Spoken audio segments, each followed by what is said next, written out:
Latino Wall Street CEO and co-founder Tony Delgado returns to the stage with CEO of Cardone Capital, businessman, author, and real estate investor Grant Cardone. And thank you guys for being here. And also, these guys are called what up front? The Titans. The Titans. I need to get to know you guys better. So Grant, for people who don't know, you're a real estate mogul, billions of dollars of assets under management, right? But you weren't born a titan, right? You didn't start out as this big titan of industry in the world of real estate. Yeah, more like a tadpole.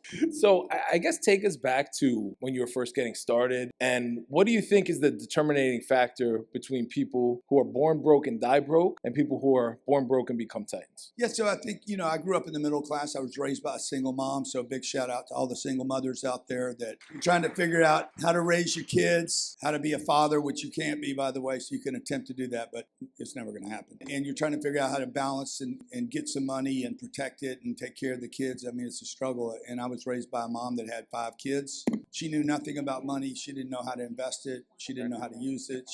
The best she could do was try to save it. And so I grew up in an environment where there was tremendous scarcity, fear, and anxiety around money all the time. And I didn't like that. So I was 15 years old and I'm like, I'm gonna get rich because what we're doing right now is not a comfortable living style. I mean, we had air conditioning, I had a roof over my head, and I had 3 meals, but there was tremendous fear in the environment constantly. 30 days of the month, 12 months of the year. It never went away. Christmas and Thanksgiving, it was always there. If my mom had to spend money, there was fear because what happens is the accounts are being depleted and there was no money coming in and there was no certainty about any of the investments. And so I made a decision when I was a kid. I'm like, I'm going to create wealth one day and I'm going to figure out I'm going to do whatever I got to do to hustle. By the way, a big heads up and handout, or not a hands out, but congratulations for all of you that made that commitment because very few people actually make that commitment. And in this country, there's no reason that every person in this country is not wealthy. There's tremendous amounts of wealth here. There's no scarcity. If you grew up in a scarcity environment the way I did, you don't see the possibility. I showed you that thing in the back. You said, how'd you see that? Because I'm looking for if you grew up poor, you're looking for glitches and openings and you're looking for,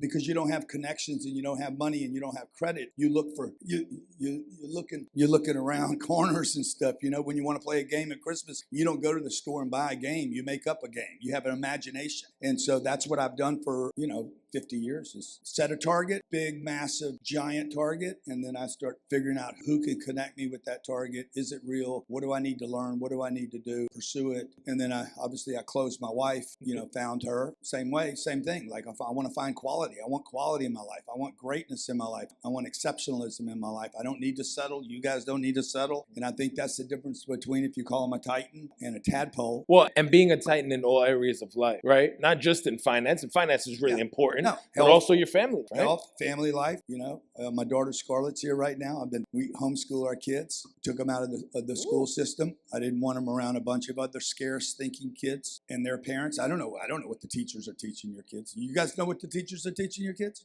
That'd be a no. You don't know. You don't know what and most of what's being taught today is outdated anyway. Like the world's about to go into major shift. It doesn't matter what it is, healthcare, real estate, traveling, vacationing, like you're going into a major shift. This could be the biggest wealth generation, wealth transfer, trillions of dollars are going to be transferred over the next 15 to 20 years because baby boomers are dying off, but also because we're going into a new world. The Trump administration here in the next 6 to 9 months, you're going to see a massive economic burst in this country. And most people are not ready for it. They're not ready to take advantage of it. And it's unfortunate because it's here. The real estate community in Florida is phenomenal. Like what's happening in the state of Florida. I moved from California 13 years ago. We moved the family here to take advantage of the opportunities here. California, New York, and Illinois have sold more real estate in Florida than all the real estate agents combined because they make crazy decisions there. Well, yeah, we were talking about that backstage. It was rumored that you were looking at maybe running for governor of California. You came out, you were doing rallies and saying, make California great again. Obviously, they have a lot of problems. We had the riots the last few weeks. We had the fires. What are some of the problems in California? And do you think you're the one to fix them or who's the one to fix it? Well, first of all, nobody running right now over there, including the Republicans, can fix the problem in California because they're not gritty enough. They're not grinders. And I went to California with the intention to see if they were ready for change. I do not believe the state of California is ready for the kind of changes that would take to recover that country or that state. It is an unbelievable resource. It's worth saving. I've never been interested in politics. If you asked me to run for governor of Florida, I'd be like, why would I do that? Florida's fine. But when this thing happened in California, the fires, I still have a home. I'm like, this place is wrecked.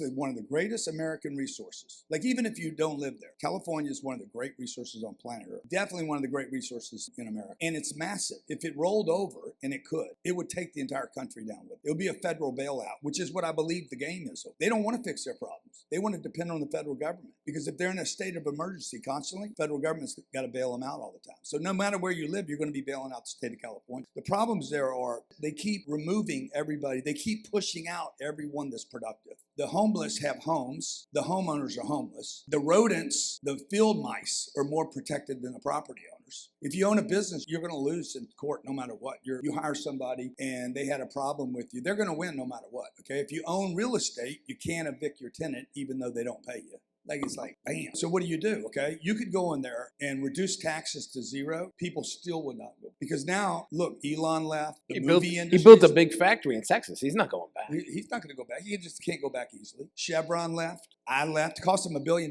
One little guy left. It cost him $1 billion in tax revenue.